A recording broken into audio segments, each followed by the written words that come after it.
अप्रैल का महीना था। रात के समय सभी गांव वाले अपने अपने घरों में बैठे थे, लेकिन कोई था जिसकी चहलकदमी जंगल में अभी भी जारी थी। रमेश, जो कि पिछले महीने ही शहर से आया था, अपनी हाथ में मोबाइल की फ्लैश ऑन किए आगे बढ़ रहा था। भला किसी पुरानी गुफा में लिखी पुरानी बातों को पढ़ने से किसी की मौत कैसे हो सकती है? ये गांव के लोग भी ना कुछ भी कहानी गढ़ देते हैं।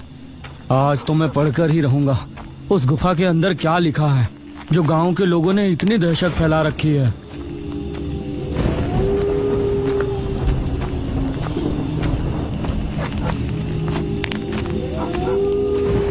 कुछ कदम चलने के बाद गुफा उसके सामने थी।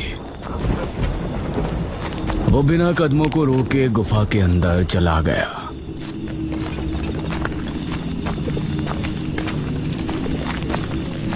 गुफा तो नॉर्मल ही लग रही है।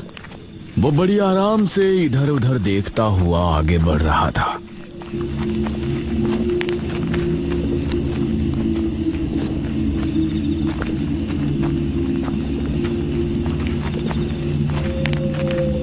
कुछ देर चलने के बाद उसे गुफा की दीवारों पर कुछ अजीब सी आकृतियां नजर आईं और उनमें से कई आकृतियां बहुत ही भयानक थी। अब उसे ये थोड़ा अजीब लग रहा था। तभी उसने एक दीवार पर कुछ लिखा हुआ देखा, जो कि संस्कृत भाषा में लिखा था। अरे बाप रे, ये तो कोई बड़ी गाथा लगती है भाई। ऊपर से लेकर नीचे तक की दीवार लिखाई से भरी है। उसने दीवार पर लिखी बातों को पढ़ना शुरू किया और धीरे धीरे उसकी आंखें बड़ी होती चली गई। जब वो दीवार की आखिरी लाइंस पर पहुंचा तो अचानक से उसके चेहरे के रंग उड़ गए। उसकी आंखें खौफ से बड़ी हो गईं। उसकी सांसें तेज तेज चलने लगी। हे भगवान, ये मैंने क्या कर दिया? वो उसी समय वहां से भाग निकला और गांव की तरफ रवाना हुआ।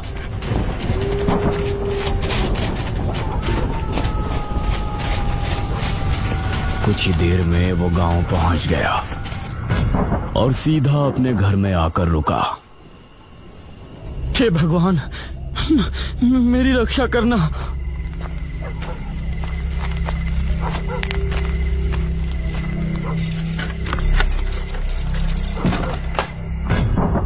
वो बेड पर पहुंचा और चादर में घुस गया।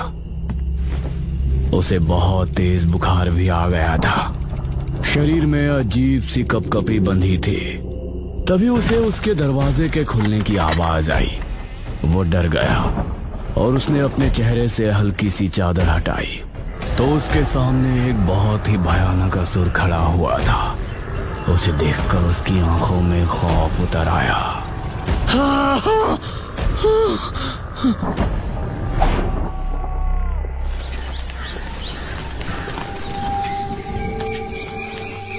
सुबह होने पर उसका दूधिया दूध देने के लिए आया।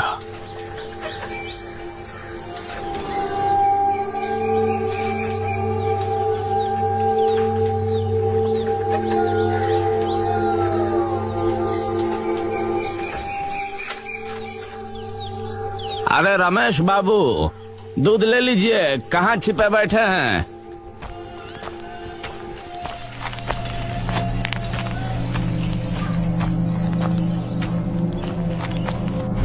दूधिया ने देखा कि रमेश की लाश जमीन पर पड़ी है। उसकी आंखें खुली थी, जिनमें छाया खौफ देखकर यह समझ आ रहा था कि उसने मरने से पहले कोई बहुत भयानक चीज देखी है। कुछ दिन बाद गांव में एक टांगा आया।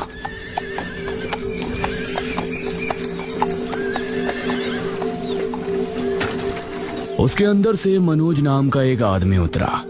टांगे वाले ने उसके 2 बड़े बड़े बैग भी टांगे से उतारे। शुक्रिया भाई। तभी मुखिया भी अपने एक आदमी के साथ वहां आया।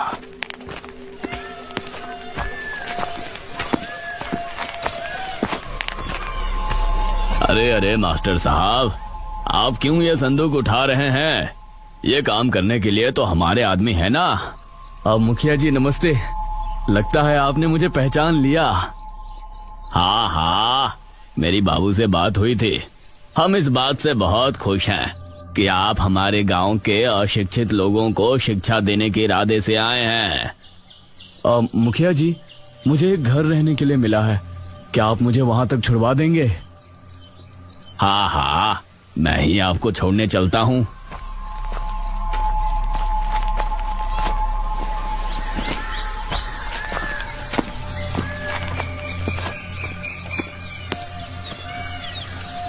मनोज मुखिया की गाड़ी में बैठा और गाड़ी आगे बढ़ने लगी। वैसे वो घर बसावट से काफी दूर है। कुछ देर की यात्रा के बाद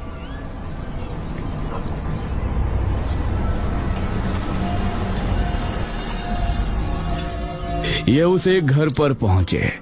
एक पुराना सा घर, उसके ठीक पीछे ही नदी बह रही थी और आसपास जंगल था।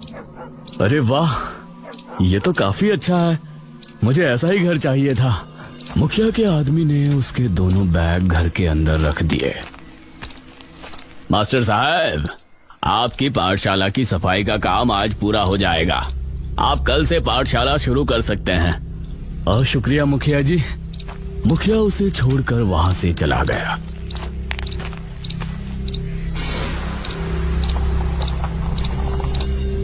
मनोज ने अपने बैग्स को कमरों में रख दिया।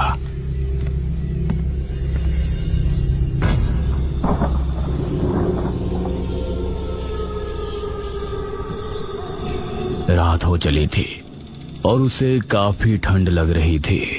हे भगवान, यहाँ इतनी ठंड क्यों लग रही है?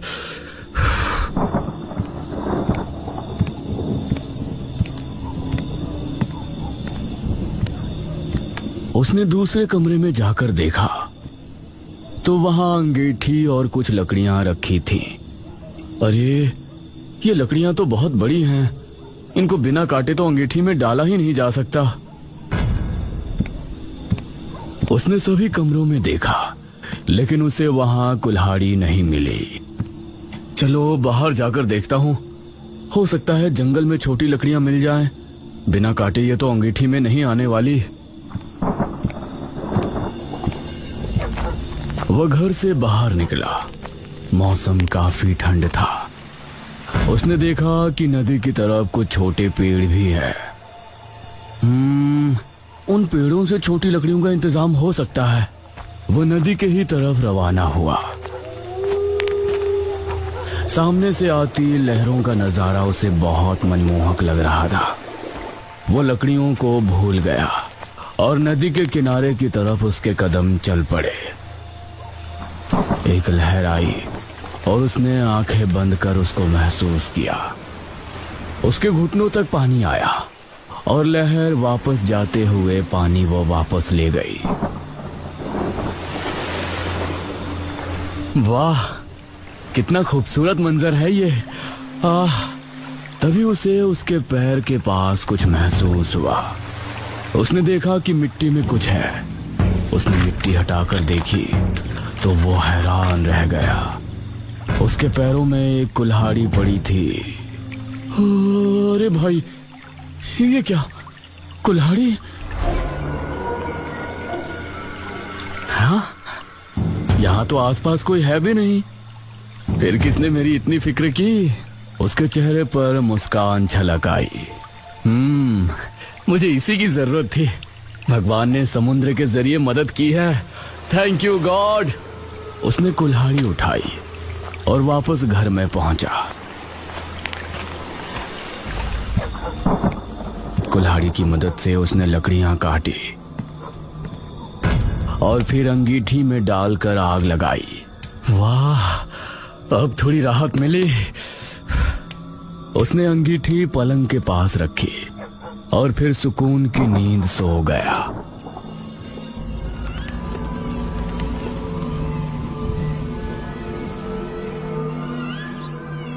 अगली सुबह मनोज अपने पाठशाला में पहुंचा। पहले दिन से ही वहां गांव के कई लोग शिक्षा लेने पहुंचे। मास्टर जी, ये नटूरे का क्या मतलब होता है? ये सुनकर मनोज मुस्कुराया। अरे चाचा जी, वो नटूरे नहीं, नेचर है। Nature nature. यह सुनकर सभी हंस पड़े। गांव के लोगों को पढ़ाना काफी मुश्किल का काम था, लेकिन मनोज को ये करने में बहुत गर्व महसूस हो रहा था।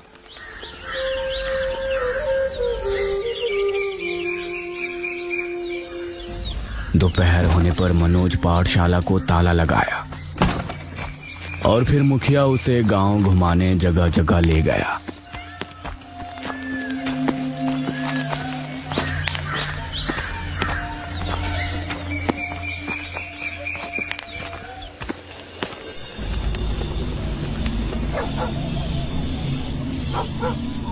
शाम होने पर सभी आग के सामने बैठकर बातें करने लगे। मुखिया जी, जब से यहाँ आया हूँ गांव की गुफा के बारे में कुछ न कुछ अलग बात सुनी है। उस गुफा की असली कहानी क्या है? अरे वो गुफा बहुत ही विचित्र है। गुफा के अंदर जाना तो साधारण बात है, लेकिन उसके अंदर दीवारों पर संस्कृत भाषा में बहुत लंबी लंबी बातें लिखी हैं। अब वो कोई कहानी है या कुछ और है ये नहीं पता, लेकिन जिसने भी उन दीवारों पर लिखी पंक्तियों को पढ़ा है उसकी रहस्यमयी तरह से 3 दिन के अंदर मौत हो जाती है। हे भगवान, ये तो बहुत अजीब बात है मुखिया जी। शुक्र है मुझे संस्कृत पढ़ना नहीं आता। मनोज को इस बात पर भरोसा नहीं था, क्योंकि वो एक पढ़ा लिखा व्यक्ति था। अब चलिए मुखिया जी, अब आपसे कल मिलता हूँ।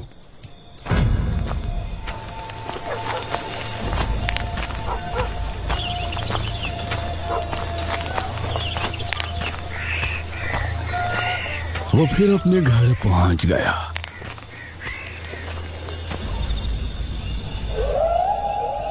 लेकिन बिरजू अभी भी गुफा के बारे में ही सोच रहा था।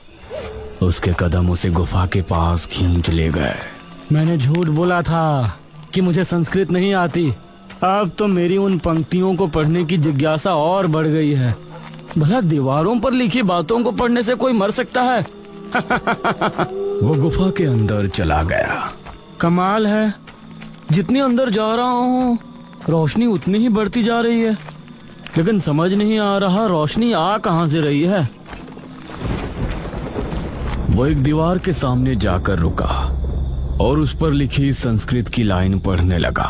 भारत 1026वीं ईस्वी में रतनगढ़ के राजा अमर सिंह का राज था। उनके राज्य में प्रजा बहुत खुश थे और उनका तेज दूर दूर तक फैला था।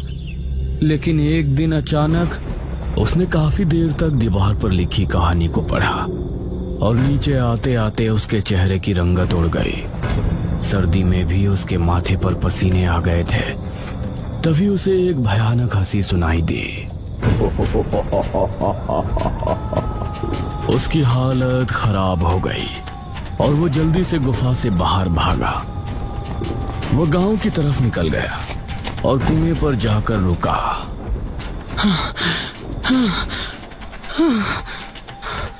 वो लंबी लंबी सांसें लेने लगा। उसे बहुत प्यास भी लगी थी। पानी। उसने कुएं में बाल्टी डाली और ऊपर खींची। उसके बाद उसने पीने के लिए जैसे ही चुल्लू में पानी लिया, वो पानी एकदम लाल हो गया और उसमें से बदबू आने लगी। उसने चुल्लू का पानी फेंक दिया और बाल्टी पर नजर मारी तो उसके अंदर साफ पानी ही था। वो जल्दी से वहां से अपने घर की तरफ भागा। अरे क्या हुआ आपको? इतना हाफ क्यों रहे हैं? कुछ नहीं, खाना लगाओ। उसने अपने डर को छिपाना चाहा, लेकिन इसमें वो नाकाम हो रहा था। खाइए ना, थाली आपके सामने है। उसने एक रोटी तोड़ी और जैसे ही मुंह में रखी तो उसे बहुत ही अजीब सा स्वाद आया और उसने रोटी वापस उगल दी। उसने देखा कि थाली में सब्जी की जगह कीड़े रेंग रहे हैं।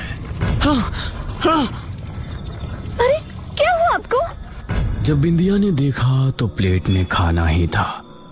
वो कीड़े सिर्फ बिरजू को ही नजर आए थे। कुछ नहीं, वो मुझे भूख नहीं है। वो बिस्तर में गया और बुरी तरह से कांपने लगा। उसकी बीवी बिंदिया को उसकी बहुत चिंता होने लगी। अगले दिन सुबह 7 बजे मनोज की आंख खुली उसने उठते ही खिड़की से नदी का नजारा देखा। वाह, कितना खूबसूरत नजारा है।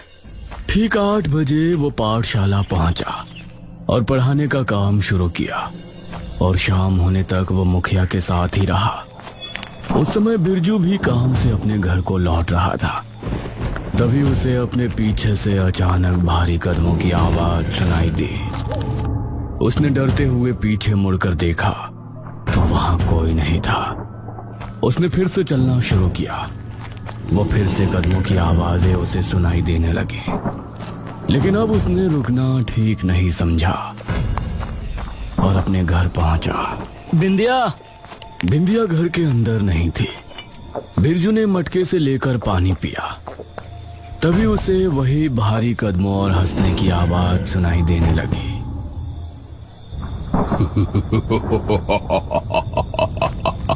उसने देखा कि ये आवाज उसे स्नान गृह से आ रही थी। वो धीरे धीरे उसकी तरफ बढ़ने लगा। बिंदिया, क्या तुम हो?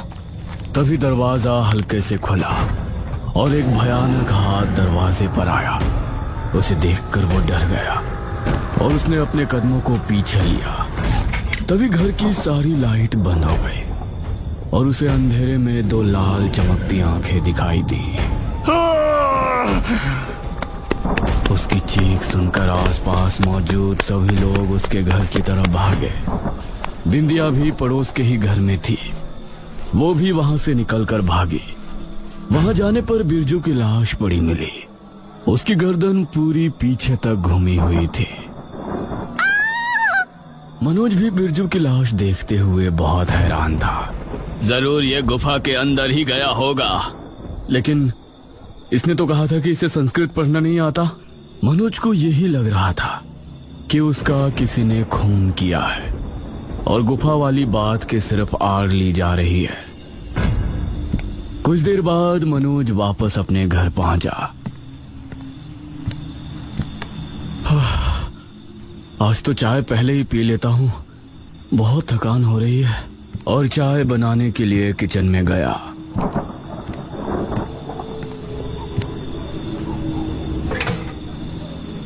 तो पतीला खाली था। अरे यार, दूध वाला तो सुबह आएगा, अब चाय कहाँ से पीऊंगा। तभी उसने किचन के खिड़की से देखा कि नदी के किनारे एक गाय खड़ी है। Oh my God! वह घर से बाहर नदी किनारे पहुंचा तो गाय अभी भी वहां खड़ी थी। कल रात जब मुझे कुल्हाड़ी की जरूरत थी तो कुल्हाड़ी नदी के किनारे आ गई, और जब अब मुझे दूध की जरूरत थी तो गाय आ गई। ये क्या हो रहा है? उसके मन में असमंजस ने जन्म ले लिया था कि नदी किनारे उसे कौन मदद भेज रहा है। और दूसरी बात ये थी कि गुफा के बारे में गांव के लोग जो फैला रहे हैं, क्या वो सच है? ना जाने क्यों वो उसी समय गुफा की तरफ निकल गया। गुफा के अंदर पहुंचकर उसने दीवार पर लिखी बातों को पढ़ना शुरू किया, क्योंकि उसको संस्कृत आती थी। भारत 1026वीं ईस्वी में रतनगढ़ में राजा अमर सिंह का राज था। उनके राज्य में प्रजा बहुत खुश थी और उनका तेज दूर दूर तक फैला था। लेकिन एक दिन अचानक, महाराज, बहुत बुरी खबर है। राज्य में हाहाकार मचा हुआ है। आम जन की मृत्यु हो रही है। लोगों का कहना है कि रात के समय कोई दानव आता है, उनकी जान लेकर चला जाता है। उसे देखने वाले कुछ ही लोग जिंदा हैं और अब तक उसने कई लोगों की जानें ली हैं। अगर वो कोई दानव है तो शीघ्र ही तांत्रिक तारानाथ को बुलाया जाए।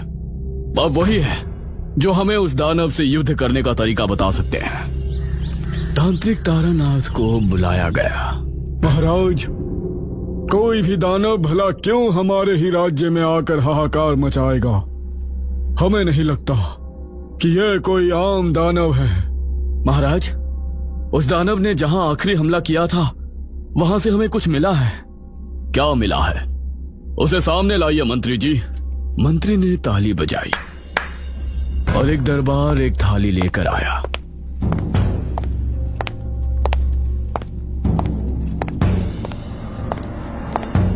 मंत्री ने उस थाली से कपड़ा हटाया तो उसके अंदर कोई नुकीली चीज थी। उसे देखते ही तारानाथ के माथे पर लकीरें उभर आई। क्या हुआ बाबा? तारानाथ ने अपने झोले से कुछ चावल निकाले और उन पर कोई मंत्र पढ़कर उस नुकीली चीज पर डाले। उसके संपर्क में आते ही चावल जलकर राख हो गए। हे भगवान! महाराज, वो कोई दानव नहीं बल्कि असुर है। यह उसी असुर का नाखून है। असुर? हाँ, आपके पड़ोसी दुश्मन राज्य ने हमारे राज्य को खत्म करने के लिए इस असुर को आवाहन करके यहाँ भेजा है। तांत्रिक तारानाथ, अब हम इस असुर को कैसे वध कर सकते हैं? ये कोई आम दानव नहीं, असुर है महाराज। हमारी मृत्यु ही इस असुर का अंत है। यह सुनकर सभी हैरान रह गए। हमें एक महायज्ञ करना होगा और अपने शरीर को त्याग करना होगा। हमारी हड्डियों के बने वज्र से ही उसकी मृत्यु संभव है। बाबा, क्या और रास्ता नहीं है? नहीं महाराज, हमें हमारी मृत्यु का कोई दुख नहीं है। आपकी रक्षा करते हुए हमारी मृत्यु हो जाए तो इससे अच्छी मृत्यु और क्या होगी। तारानाथ एक गुफा में जाकर यज्ञ में बैठे और 2 दिनों के बाद जब महाराज अमर वहां पहुंचे तो वहां तारानाथ नहीं थे। उनकी हड्डियों का एक वज्र रखा हुआ था। आपका बलिदान सदैव अमर रहेगा।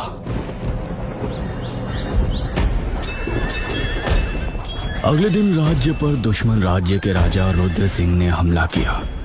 अमर सिंह अपनी सेना के साथ पूरे जोश और होश से उनका मुकाबला कर रहे थे। अमर सिंह, अब तेरी मौत तय है। अब मैं तुझे मारने के लिए असुर का आवाहन करता हूँ।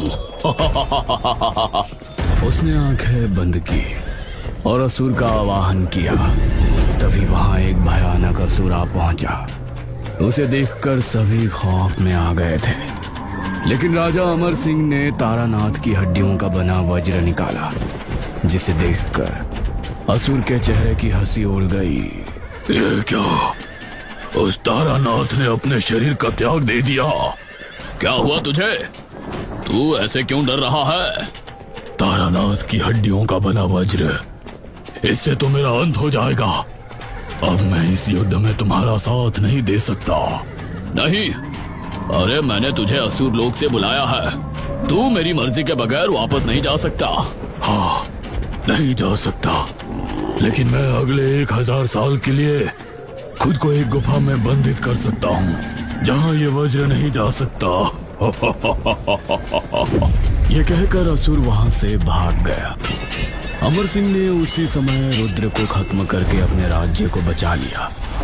इतना पढ़कर मनोज रुक गया। अरे, आगे की कथा कहाँ लिखी है? वो थोड़ा और आगे गया तो उसको अगली दीवार पर आगे की कथा लिखी मिली। असुर ने इस गुफा के अंदर खुद को बंधित कर दिया। राजा अमर सिंह अब अगले 1000 साल तक उस गुफा के अंदर नहीं जा सकते थे, मतलब पूरे जीवन काल में कभी भी नहीं। इसीलिए उन्होंने आज्ञा देकर ये सारी कथा इस गुफा के अंदर लिखवा दी। लेकिन गुफा से बाहर आते ही लिखने वाले मर गए। उस समय के ज्योतिषों ने भविष्यवाणी की कि इस गुफा के अंदर जो भी जाएगा और वो ये कहानी पढ़ेगा तो असुर उसे मार देगा। जब कई सालों बाद महाराज अमर सिंह फिर से जन्म लेकर इस गुफा के अंदर जाएंगे तो उन्हें यह कथा पता चलेगी और उनके कदम पड़ते ही अगली रात में ही असुर गुफा से आजाद हो जाएगा और राज्य में हाहाकार मचा देगा। उस समय महाराज अमर सिंह को ये वज्र ढूंढकर उसे खत्म करना होगा। इतना पढ़कर मनोज हैरान रह गया। अब उसे भी डर लगने लगा था। तभी उसे एक भयानक आवाज सुनाई दी।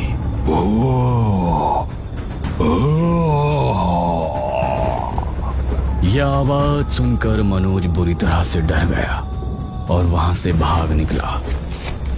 उसे अपने पीछे किसी के आने का अंदेशा हो रहा था। वो बिना पीछे देखे भागता रहा और सीधा अपने घर आकर उसने सांस ली। हे भगवान, मेरी रक्षा करना। मनोज बहुत डरा हुआ था। अब वो उस नदी के बारे में सोचना भी भूल गया था। उसी रात गांव का एक लड़का रौनक छत पर सो रहा था। तभी उसे भयानक सांसों की आवाज आने लगी। उसने उठकर जैसे ही देखा तो उसके सामने एक बहुत ही भयानक असुर खड़ा हुआ था। असुर की पकड़ से वो खुद को छुड़ा ना सका। अगले ही पल चारों ओर सन्नाटा छा गया।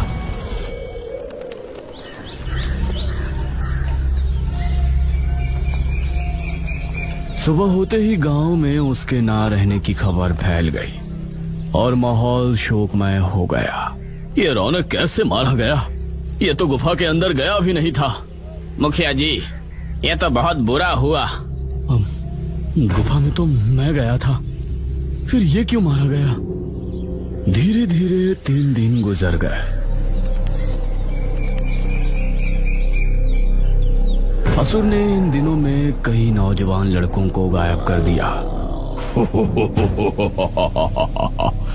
अब मुझे कोई नहीं मार सकता, मैं आजाद हो चुका हूँ। गांव में एक सभा बैठाई गई। पहले तो सिर्फ गुफा में जाने वाला इंसान ही मारा जाता था, लेकिन अब तो बिना गुफा में जाए जो भी लड़का 18 वर्ष हो रहा है उसी का अंत हो रहा है। इसे कैसे रोके मुखिया जी? मनोज मन ही मन अपने बारे में सोच रहा था।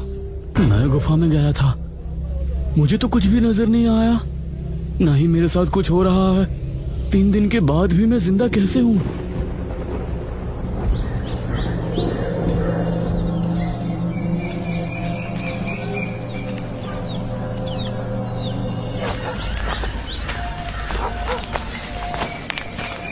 मनोज घर पर आया और इसी सोच में डूब गया कि उसकी जगह गांव के लोग क्यों मारे जा रहे हैं।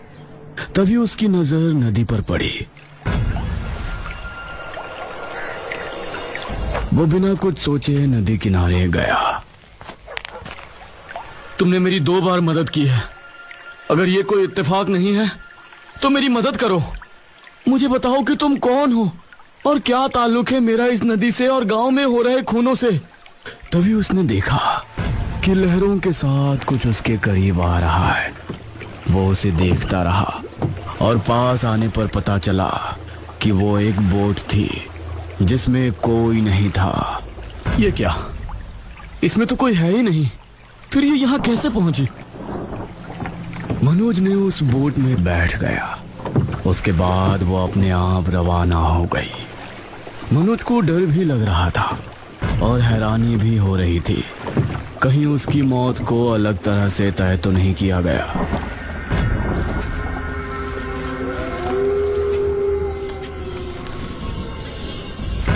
वो बोट एक किनारे पर जा लगी, जहां सामने ही एक पुराना किला नजर आ रहा था। एक किला इस टापू पर? मनोज बोट से उतर किले के अंदर गया। वहां दीवारों पर मशालें जली हुई थी। आ जाइए महाराज।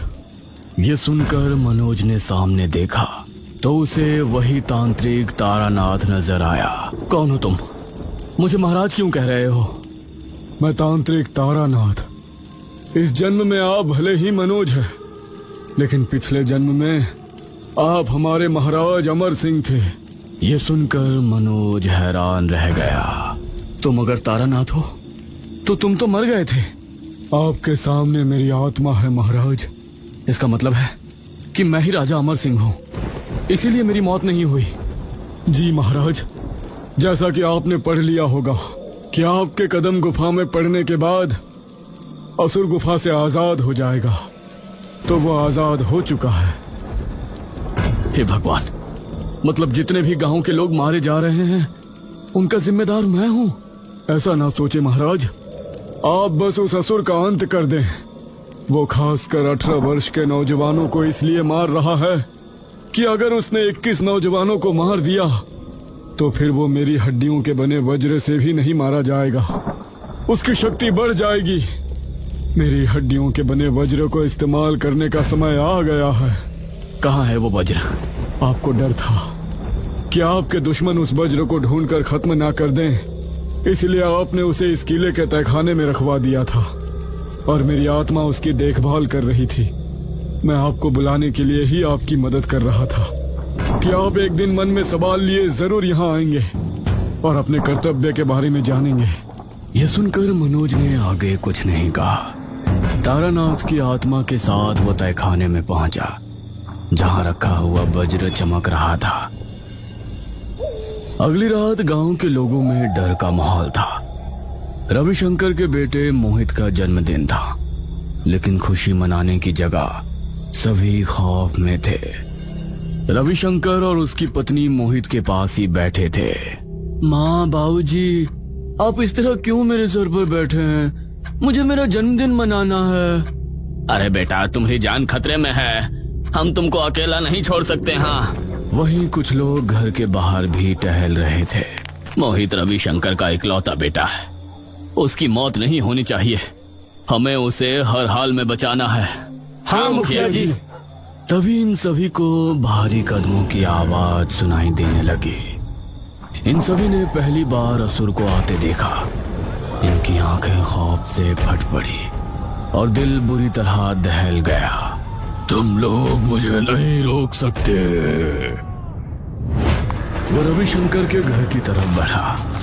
तभी कुछ गांव वाले उसकी तरफ भागे। उसने अपने एक ही हाथ से उनको ऐसा धकेला कि वो दूर जा गिरे और फिर उसने रविशंकर के घर का दरवाजा तोड़ दिया। उसे देखकर रविशंकर और उसकी पत्नी डर गए और मोहित का दिल दहल उठा। असुर ने आगे बढ़कर मोहित को अपने कंधे पर उठा लिया। तुझे तो मैं गुफा में ले जाकर आराम से खाऊंगा। वो मोहित को लेकर घर से निकला। तभी उसके सामने मनोज आ गया। छोड़ दे इसको असुर, छोड़। ओह, तो तू मुझे रोकेगा? उसने मनोज को धक्का देना चाहा, लेकिन उसे छूते ही असुर को एक झटका सा लगा। मोहित उसके हाथ से छूट गया और उसके माता पिता ने उसे खुद से चिमटा लिया। यह कैसे हो सकता है? मैं तो तुझे मच्छर की तरह मसलने की शक्ति रखता हूँ। तभी मनोज ने अपने पीछे छिपाया हुआ वज्र निकाला, जिसे देखकर असुर हैरान रह गया। मैं कोई आम इंसान नहीं, राजा अमर सिंह हूँ। तेरी मौत। यह सुनकर असुर के चेहरे पर खौफ उतर आया। वो वहां से भागने लगा। तभी मनोज ने आगे बढ़कर उसके सीने में वज्र घोंप दिया। असुर बुरी तरह से अहंकार भरने लगा। सभी गांव के लोग वहां इकट्ठे हो गए।